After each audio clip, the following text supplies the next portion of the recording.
Hello, everybody, and welcome again to Procrastinator's Pit Stop. We have another amazing guest for you today, Dr. Harry Samaraju.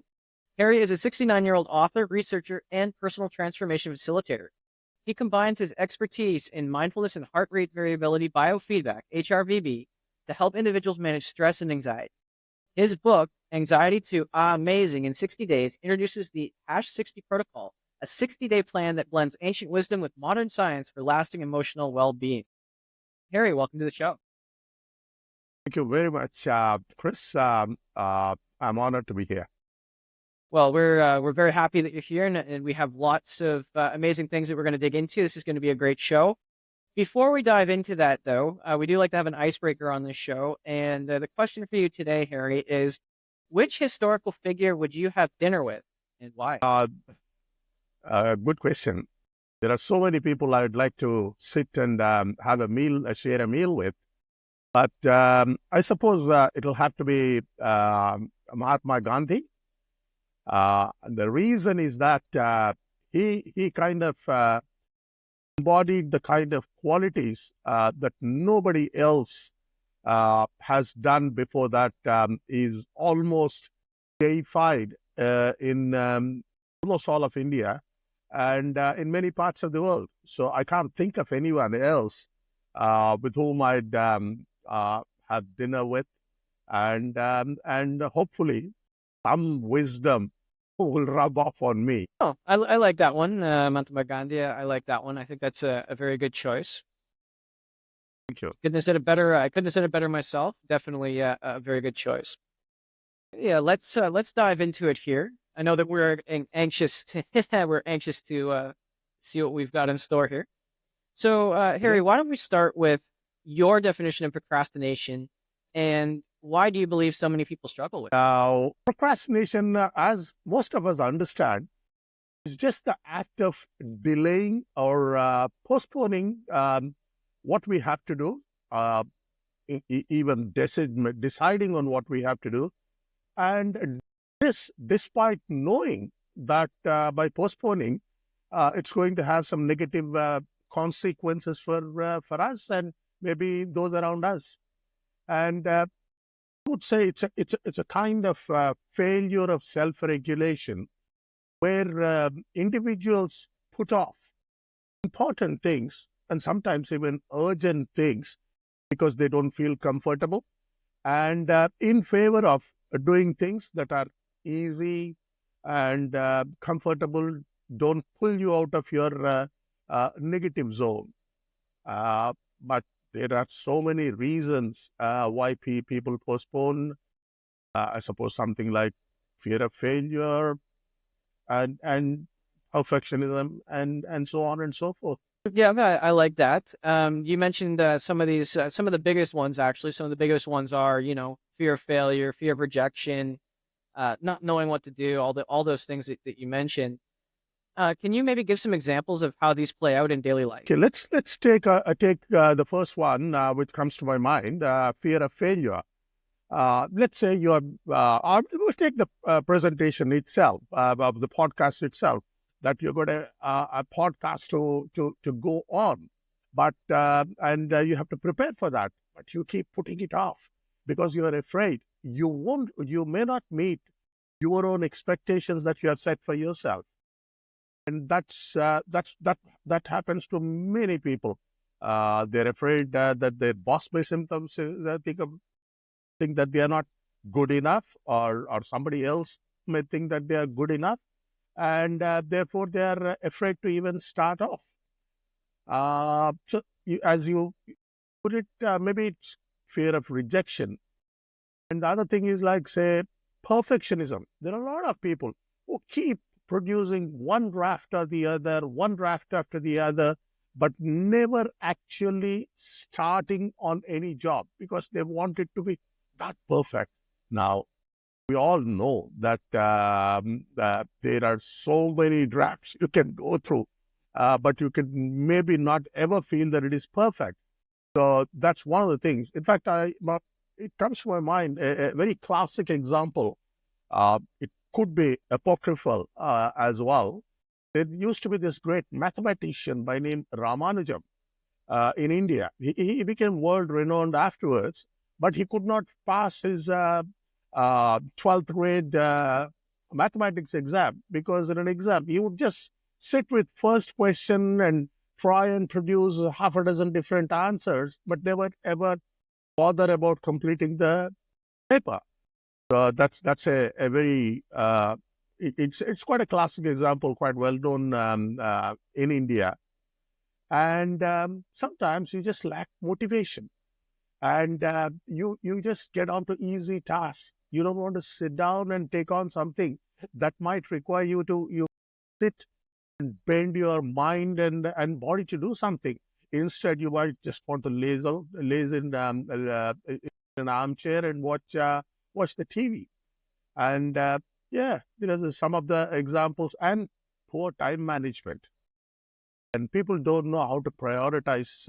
Many people don't know how to prioritize. And therefore, they keep doing all kinds of things and not knowing which is the most important, which has to be done. So that's another one. And I've given an example in my book itself, how you could spend a lot of time on things that are not important but urgent, like phone calls in an office. The moment you go, you look at this email, you answer a phone call, but there is a way you can turn it around. But hey, these are the few examples that come to my mind. No, those are some very good examples, for sure. Now, one of the things that we like to talk about, especially when it comes to procrastination, is we talk about values, and we talk about sort of being aligned in those values, and how a lack of clear values can actually play a role in procrastination. What's your point of view on that, and how it can impact someone who? I absolutely agree. Let's look at poor time management, and I'll go to the example that I have given, which is quite famous.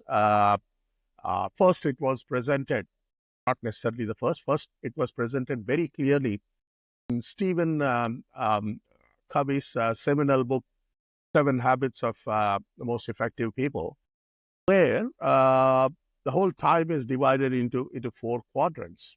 And one of the quadrants is the most important one, which actually would make a lot of difference, but it's not urgent, because something like working on yourself, self-improvement, it's very important, but it's not urgent. Urgent things take priority. So here, the reason why people spend time on urgent but not important tasks is that they don't have a set of values that is guiding them in their lives.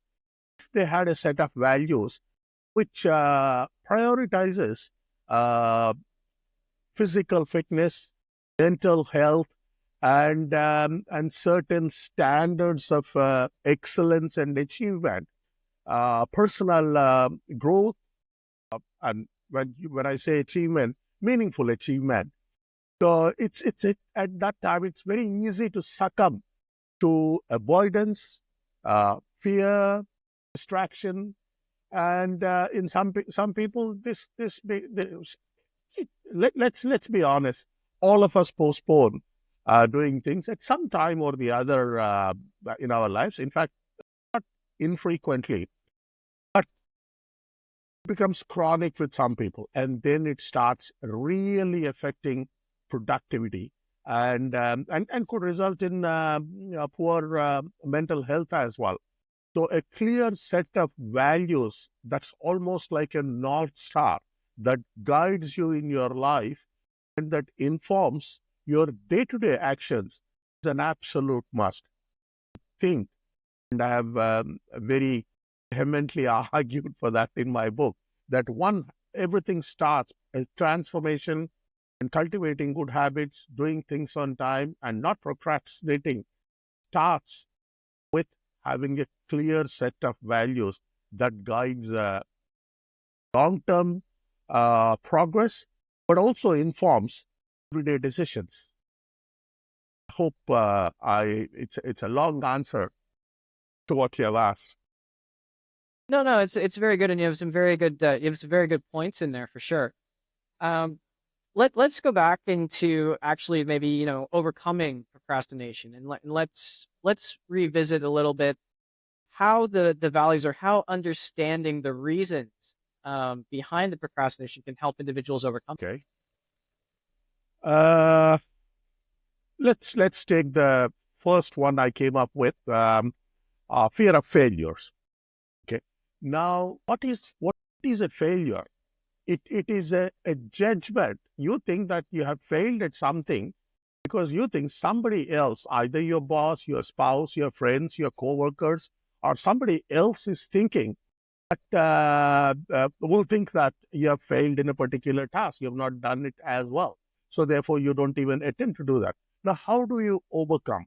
There is one principle that Stoics it ranks right at the top of Stoic wisdom that I have discussed in my book. But the thing is, that it is quite simple. You can change only those things that are internal to you. And you cannot change, you don't have control over what externals, they call it externals, what others think, their opinions, how they react to various different things. So they suggest that you have to prioritize your internals. That is what you can change. All I can do is put in hard work. What somebody else is going to think, I cannot change it. Even if I've done my best, somebody might say, "Oh, yeah, you have done very poorly," or vice versa. So prioritizing internals over externals and working on internals is one of the ways you have a clear value and you can work on that. So that's one kind of an example, and one classic example in meditation practices. Now, Buddhist practices like Vipassana meditation and Samatha meditation, they become very popular in the West and everybody seems to practice. But many of the spiritual teachers talk about how Buddha attained enlightenment by going through a certain path. And then they teach the path and all that, which I have also discussed in my book. But the important thing is, if you keep aiming at enlightenment, you're not seeing any reward for your immediate practice, then it will go down the drain. So you are aiming at perfection. Now, nobody even knows what enlightenment is. So I would suggest is, if you feel that you are better today than yesterday, then you have made progress. So that is not aiming at perfection. You're having a value saying that, am I a better person today than I was before I sat down on my cushion for 30-minute meditation, or yesterday or last month or something like that. So there is a set of questions that you can ask yourself. And it's the same thing. You have a clear set of values. You focus on the process, not on the ultimate outcome. Focusing on the outcome just puts a lot of stress on you. If you focus on the process, that today, this point of time, I'm doing my best. So that is another value that you can prioritize. So I would suggest that one has to start with a set of values, and then it will give clarity to every single action that you're doing. And then you are unlikely to postpone as many number of times as you would do otherwise without a set of values. Have I kind of answered your question, Chris? Yes, you answered the question, and it's a very very good answer. So let me just sort of summarize it here a little bit. So what you said was very important. We're mainly concerned with the external, but we're not concerned with the internal. Absolutely. So one of the ways that I kind of thought about it was you want to drive a car, right? So the car, we could call the car enlightenment. And if you're seeking enlightenment everywhere but within, I mean, it's like looking for your car keys. under the couch or in the cushions or, behind the TV or, under the car. And yet the car key has been in your pocket the whole time. Is that kind of the Uh, concept?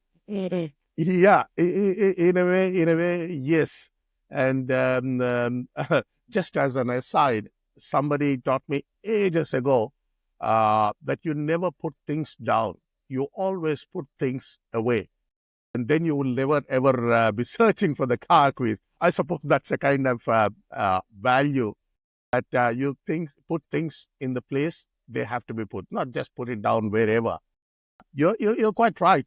It's there. All your perfection, all your enlightenment is right there in your heart. So all you just need to do is focus on the internal. The famous Mormon prayer goes like that, doesn't it?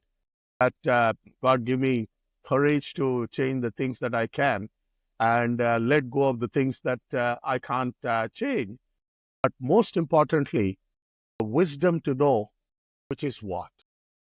That's where all these values comes in. That okay, you focus on something that you can change, not bother about the things that you cannot change. Exactly, exactly. I want to revisit that failure thing again too, because what's interesting is I always like to give the example that was given to me from actually it was a lady I was coaching before, and her daughter was going to choreographer school in London, in England, Mhm. and they had an acronym for fail. So the acronym for fail is first attempt in learning. So every time you fail, you're actually just giving it your first shot at learning something or trying something a little bit different. And when seen in that light, it's more about the experimentation than it is about the result. Is that one way to sort of think of it? Absolutely. Experimentation and focusing on the experiment. Not worrying about whether you become the number one dancer in the world or choreographer in the world, but focusing on the now, on the experiment. That's what it is. Just focus there because that's the only thing that you can control, isn't it? Now we've referenced your book quite a bit, so let's swing around to the book. Um, this is going to be an interesting one. They say that writing a book is about 96% procrastination and 4% actual writing. Does that did that hold true in your case? uh, to some extent, yes. There were a number of days when ideas were jostling with each other in my head, and I wanted to sit down and put it all on paper. And when I come there, they don't seem to flow. And I used to get frustrated. Oh gosh, I thought of so many things, but why can't I put them on paper? And then I took several times, I took the easy way out. Go away, have some snack, which is unhealthy, or just watch something on the TV. So it did happen, but it was always progressing because this is something that I wanted to do. It's a labor of love. So I wouldn't split the percentage as much as drastically as you have done. I would say procrastination maybe 20%, 30%, 20% maybe. The rest of the time it was going in the direction which I intended it to. Because overall, my long-term goal was there. My value was writing a book, sharing what has benefited me with the larger population out there. So that drove me, and that had more power on me than my tendency to slack off. So it kept going. I'd give a, I'd like to give an example which I used to give in a different context, but that applies here as well. Imagine you're carrying a yo-yo in your hand, which goes up and down, but you are climbing a set of stairs, a staircase. So you're always going up on the staircase. You're climbing up, but at the same time, the yo-yo is going up and down. If your long-term direction is towards a certain goal, then this up and down doesn't matter. It's happening. You can't wish it away. We are all human beings, and we have all got our own idiosyncrasies, habits, and what have you. So as long as you know what direction you want to go and you're going up, let the go up and down. Doesn't matter. Mhm. I love that. I do love that. Okay. What would you say is the biggest challenge you had when writing your Research. I had to delve so much deeper. Luckily, uh, the major one of the cornerstones of my book is meditation and mindfulness. Which meditation is not mindfulness, which probably it's good for another podcast. But that was my thesis. That was the field of my research in my PhD. So that helped me. So already I had done copious amount of uh, going through lot literature, Buddhist, non-Buddhist, Stoic, and tons of scientific material. So that was the biggest challenge. But when I started writing the book, applying that research uh, to or bringing it down to a language where I'm not bamboozling people with all scientific jargon, but try to make it understandable in layman's language. I think that was that was one of the biggest challenges I faced, uh, and also I would say what goes with that is another challenge. But so much material in my head, and I had to all reduce it to a book that people be happy to read, not too big, but not too small that it becomes a very trivial pursuit as well. So I think that was the second challenge. Well, they go hand in hand, I'd say. Otherwise, there was not much of any other challenges like many writers would have. Like I'm in a very comfortable position in my life, financially secure, with an amazing family around me, children, grandchildren, and my wife and other relatives, friends. So with all this, I'm in a comfortable space. Many writers may not be fortunate enough to be in the kind of place I am. I'm fortunate, and also I'm not looking to make money out of the book. I think that No, that certainly makes a lot of sense. Just going back to the science on it a little bit, just for the benefit of our listeners, could you go into HRVB, which is that heart rate variability biofeedback, and sort of how it's playing into your research and into the regulation of emotions and procrastination? sure I did. Actually, the book is divided into three sections. The first is the philosophies on which in which it is rooted. For example, Stoicism, Buddhism, Stephen Covey's seminal work. That all that is incorporated in the first section. The second section is science.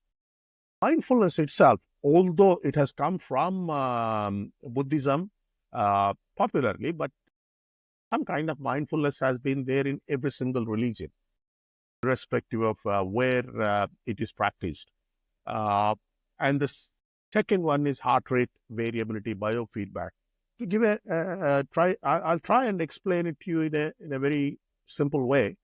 Mindfulness is training your mind. That is, you're working from the mind, and most of us know that mind is the master organ. It controls the rest of the systems of the body. So you're working from top down. You're all the major therapies like cognitive behavioral therapy or acceptance and commitment therapy and all these behavioral therapies work from the mind top down. But then late 1990s, it was discovered that it became very popular that heart is also an organ you can work through. If you can train your heart, then it can in turn entrain the brain to fall in step.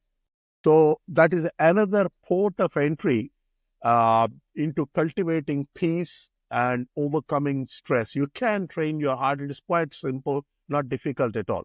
Now, this is bottom up. You're working from the bottom, that is heart, to the brain. Heart sends more information to the brain, surprisingly, than it receives from the brain. So it can actually train the heart. Now, if both are working hand in hand, you can't beat it.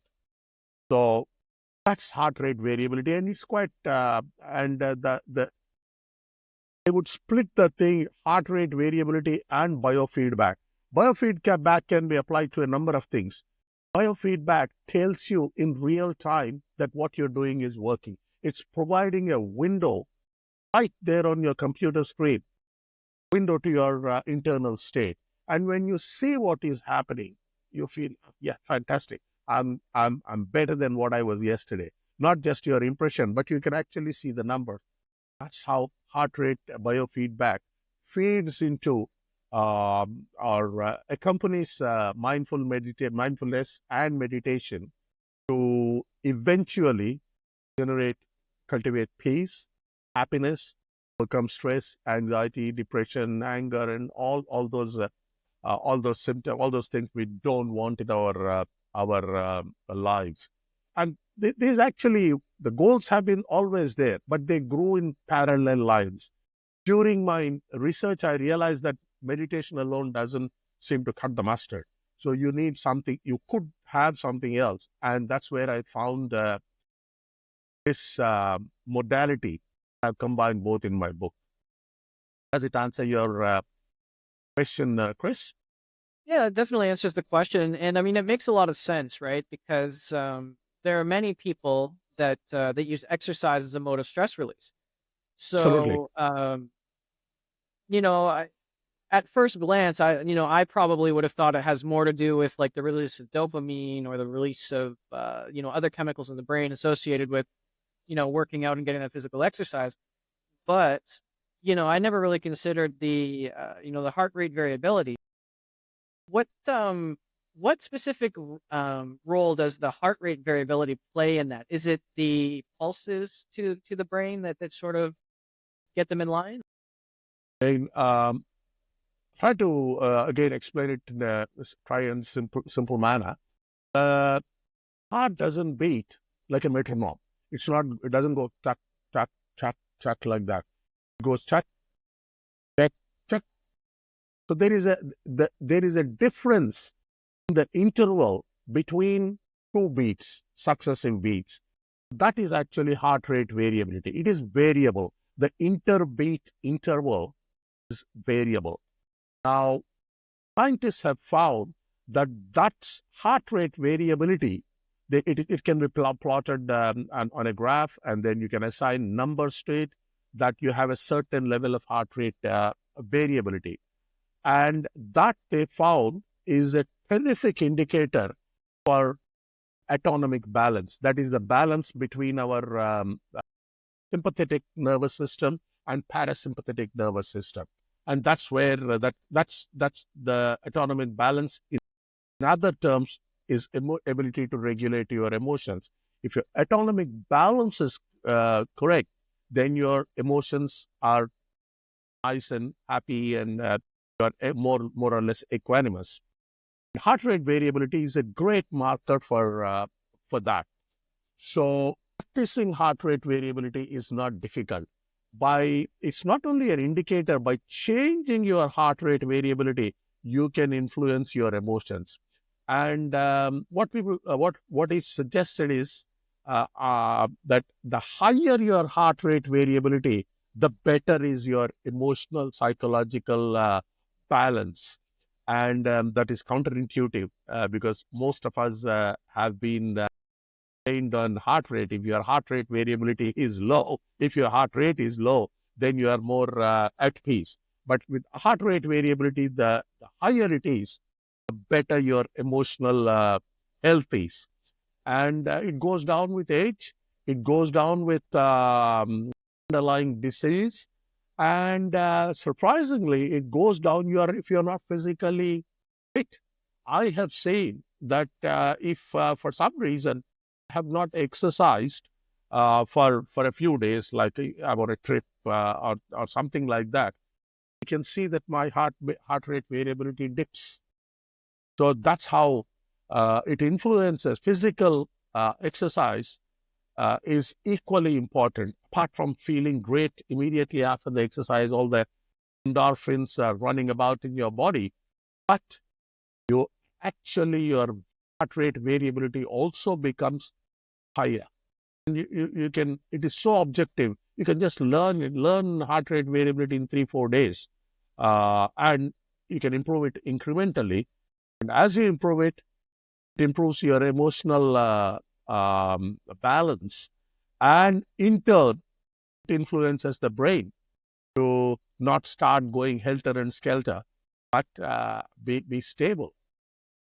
That's how they all match up and are aligned. Well, that's some very interesting information. I'm definitely looking forward to learning more about that. Uh, you've taken this knowledge. Just before you go, there's one other thing I want to just throw in, which is sometimes scary. That the number that you get on heart rate variability is indicative of all cause mortality. And also, recently they have found, recently about 10 years, people have known that heart rate variability starts getting affected even 2 years before the onset of a disease like diabetes, like cardiovascular disease, even cancer. I understand. I have not delved too much into that, but I know that this comes from a very authentic source. That 2 years before something is going to happen, you know that something is going to happen. How wonderful it is! So that you can start, you pull up your socks and start getting it, and change the way you live. Thought I'll throw it in because it's a very positive thing. It gives us a lot of hope and time to work on ourselves. Well, we definitely need as much time as possible because we human beings tend to like to complicate things for sure. We do, don't we? And yes, we do. And so in your book, you mention you've taken all this knowledge and all this wisdom and you've made this system, this hash 60 system. Can you give us a little bit of a glimpse into how it guides people in addressing the underlying concerns in their life, such as procrastination? I have to first put a disclaimer that it is not one size fits all. I tried to give a general idea of what works, what people have told works for thousands of years, and what science has said works. Now, it has probably, everybody has to tailor it to their own needs, their own pressures, and what have you. But overall, the thing is, it's by using this protocol, I'll just describe it in a bit, one can cultivate peace, inner peace, and tranquility and joy, and overcome majority of psychologically distressful symptoms like anxiety, depression, anger, stress, the modern person's couch. So, and again, this is the hash 60 is an acronym for holistic approach to sustainable happiness. And the 60 days is that if you practice this within 60 days, you can hope to make a lot of progress. And it starts from cultivating, clarifying your values. That's the first step. It's a kind of 4-step process. First step is that, and then anchoring that into your own neural architecture. That so you remember what values you have set for yourself. What is your North Star? How you can remember. So meditation on the cushion practice is anchoring these, and that is the second step into your own neural architecture. The best way to put it is that, so that you remember to do it day in and day out. And the third thing is dragging the whatever has happened on the cushion into your daily life. In daily life, like sitting on the cushion and be feeling fantastic after 30 minutes is not a biggie, I would say. But it doesn't transform unless you drag it out, take it off the cushion and incorporate it into your life. And that's the third step. How do you do that? As soon as you get off and go and get into your car, somebody is cutting across your car, you drop your children off at school, or I don't know, there are a number of things. Go to your office, there's a difficult meeting, the life kicks in. and gives you a kick on the backside. And so you're gutted and you lose everything that you have learned. So you need a way to be able to re-anchor yourself. So that is the kind of fourth step where I have suggested certain routines that you can do throughout your day, so that you go back. Life pulls you away. That's fine. We are all human beings. We have a life to live. We have to make money. And we have to entertain ourselves. You have to have a glass of wine now and then, go to a beautiful movie, whatever. But you come back to your, as I said, going up the stairs, the previous example that I have given. So you need routines to remind you, hey, Harry, you're gone away from the path, come back. So I've described those routines as well. And these are the 4 steps that you start with, concretizing your values, and then meditate on them, put them into your heart, brain, your every single cell, and then take it into your life, practice it there, practice the routine so that you remember to do that. And last but not the least, physical exercise. You just can't just work only on the mental side. You need the physical exercise. And that is the last part of the hash 60 protocol. And the 60 days kind of comes from the habit formation theories that have been going around for a number of years, that you require so many days to make something into a habit. And it used to be 20 days, 50 days. And the latest research shows, one of the latest suggestions is that it takes 254 days. But a recent meta-analysis that combines all the research which has taken place on this came up with 59 days.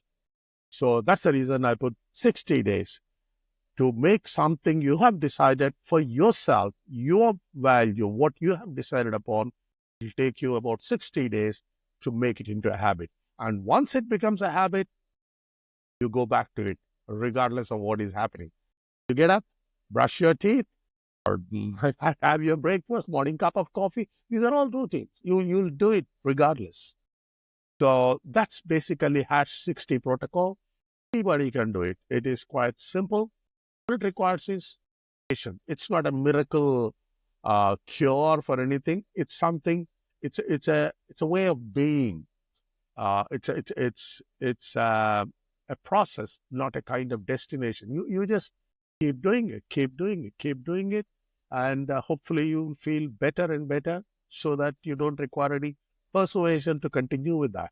Okay, well that certainly makes a lot of sense, and I for one am interested in actually picking up a copy and seeing what we can do with that. Um, Become it. we are coming up pretty close to the time here. Hmm? Sure. Is there anything that you feel I should have asked, or any topic or any point that maybe we should have covered that we didn't cover today? Necessarily. Uh, Engaging with the book is one thing that I would have wanted you to ask me, but I plugged in the answer. I plugged that answer that I would have given into my last answer, that you engage with the book with a lot of patience, because this is a long-term process. It's not a miracle cure. So something I would suggest, that's the way. Better to go chapter by chapter and not jump. Although the last section, the actual protocol is the guts of the whole thing. But then, if you progress to the last section by going through chapter by chapter, incorporating what you learn in that chapter and practice it, you'd probably end up successful at the end of 60 days. That's probably the way I would suggest readers to engage with the book. Excellent, excellent. So to all our listeners, please feel free to pick up a copy of this book and implement the strategy, and maybe post in the comments later on, how you found it, and how you resonated with it. And just before we do go, you can get your book on Amazon. And how can we contact you, or how can our listeners contact you in case they have questions about the book or they want to reach out? What's the best way to get? they can visit my website, which is amazingin60.com. Post a question there, or I'm on Facebook, I'm on Instagram, and even on Twitter. I'll have to tell you, Chris, this has been a very steep learning curve for me. I've never been on social media. Somebody asked me 15 years back, "Oh, so Facebook, this thing." I said, "No, man, I'm not alive because I'm not on Facebook." But now I had to learn, put myself on the Facebook. So anywhere, Messenger. Yesterday, as recently as yesterday, I got a few messages as to where one can buy a book on the Messenger. And I've never used Messenger before, but now I'm getting used to checking that. So anybody, readers can, listeners can post a question anywhere. Will eventually end up in my inbox, and I will answer that. Sounds great, and certainly, I definitely encourage our listeners to reach out with any questions they have for sure. Well, and don't worry about trying to write any of that down. As usual, we will put those in the show notes for you to make it easy enough for you to find. And once again, Harry, thank you so much for being on the show. Definitely Thank you. appreciate it. And to all our listeners, thank you for checking in again. And just remember, if you can't find or maybe get that motivation or inspiration for yourself today, maybe just go out and be that inspiration or motivation to someone else. And we'll see you again next time. Thank you. Thanks, Chris. Thanks for having me.